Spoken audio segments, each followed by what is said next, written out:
Hey, this is that sound design guy here at the indie game booth for the Random Access Mayhem, or RAM for short. I'm here with one of the lead devs, Toby. Hi, I'm Toby. I'm a lead producer and co-director on RAM. So Toby, tell us about the game, how it came to be.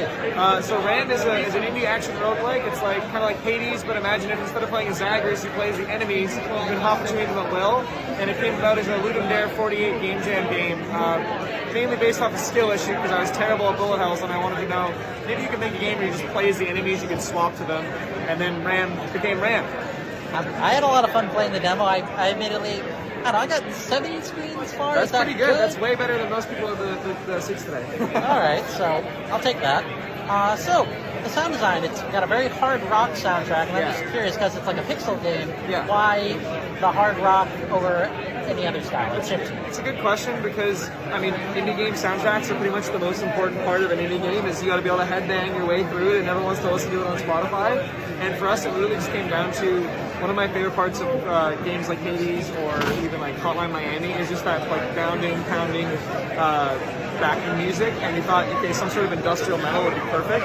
And we had a connection with a guy named Nahu Pyro, who's an amazing multi-instrumentalist. And he basically created the sound of the game himself. Like we just kind of let him go for it, and I felt that driving bass and drums and metal guitar was like the way we had to go. There are a lot of synths though, so we do get some chip tuning that's in there, and there are some tracks like the shop theme that have a bit of homages. Right.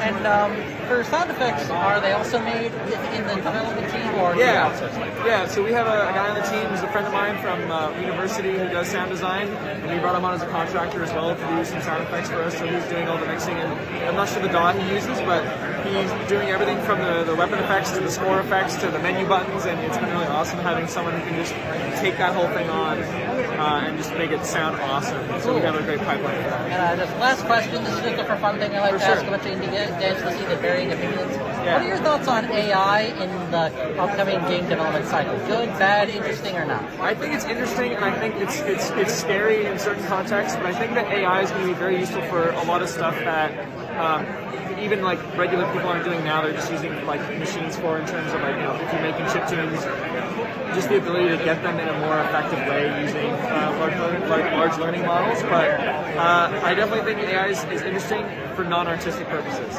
In game dev is difficult because game dev inherently is art, but it's really convenient for doing prototyping, for bullet pointing code. But for all of our art and stuff, you gotta be honest, having real artists is great because they can stick to your vision.